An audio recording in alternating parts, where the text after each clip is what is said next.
Chapter 4, Section 6. To finish up our talk about cellular respiration, we're now going to talk about what happens if there is no oxygen. Cells will revert to what we call fermentation, and this allows the production of a very small amount of ATP when there's no oxygen present. The main purpose of this is to allow all of those energy-carrying molecules to be recycled and the process to continue. So fermentation allows glycolysis to continue. It allows the cell to continue making ATP when oxygen is unavailable. Obviously, if this goes on for too long, then the organism could die. But fermentation is an anaerobic process and it happens in a short time. It doesn't produce ATP. It does allow for your body to convert that pyruvate into something else. So lactic acid fermentation is done by some fungus and some bacteria, like the ones that we find in yogurt, and sometimes by our muscle cells.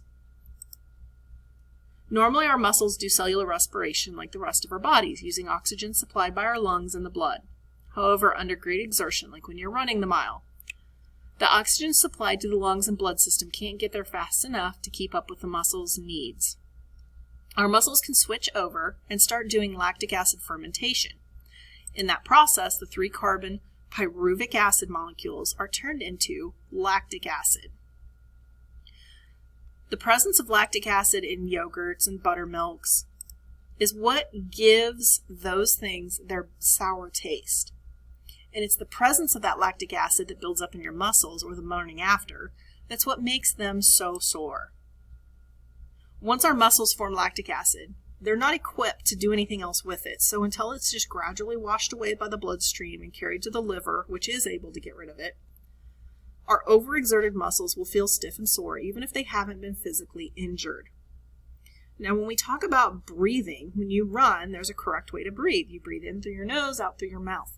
And that allows the air that you're breathing to be warmed and moistened through your nose, through your sinus passages, and then into your lungs.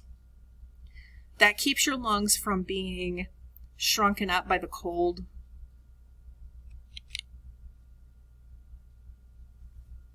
and allows them to absorb more oxygen. The next type of fermentation is alcohol fermentation. This is done by yeast and some kinds of bacteria. The waste products of this process are ethanol and carbon dioxide. Humans have long taken advantage of this process when they make bread, beer, and wine. In bread making, it's the carbon dioxide which forms and is trapped between the gluten, which is the long structural protein in wheat, that causes the bread to rise. The ethanol evaporating is what gives it that wonderful smell while it's baking, that baking bread smell. It's the CO2 produced by the process that gives the baked goods their appearance, those holes that are in the bread. Those are caused by carbon dioxide bubbles. Here you can see those bubbles are caused by carbon dioxide bubbles that were formed during fermentation. So yogurt, cheese, those types of things, those dairy products, will use lactic acid fermentation. Beer, wine, bread, they all use alcohol fermentation. So these cheeses, those holes that are formed in the cheeses, those come from those bubbles that are forming. So anaerobic allows those energy-carrying molecules to continue being recycled until there's oxygen present and aerobic respiration can continue. So anaerobic, the oxygen is absent, it releases less energy.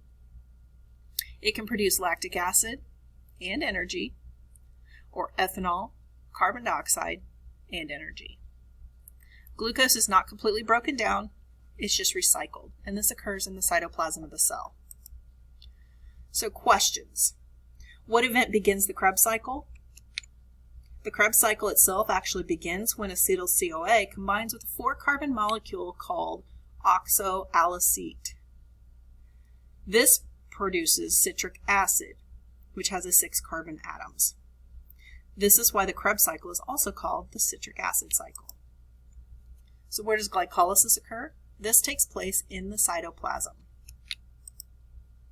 Where does the Krebs cycle take place?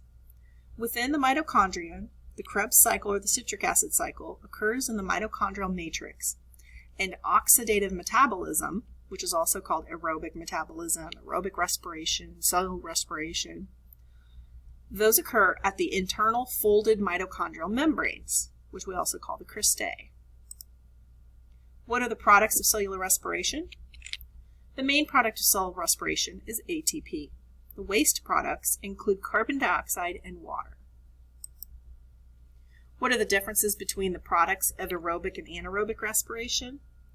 The end products of aerobic respiration are carbon dioxide, water, and energy. The end products of anaerobic respiration are acids, alcohols, gases, and energy. A total of 38 ATP are produced during aerobic respiration, some of which are lost during the process, kind of like it takes a little money to make some money. But anaerobic respiration will only produce 2 ATP at a time. Its big role is to simply recycle those pyruvic acids. What are the energy-carrying molecules that are used?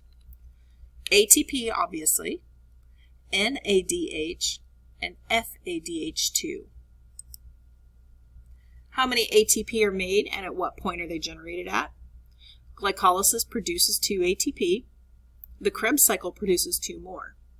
The electron transport chain begins with several molecules of NADH and FADH2 from the Krebs cycle and transfers their energy into as many as 32 more ATP.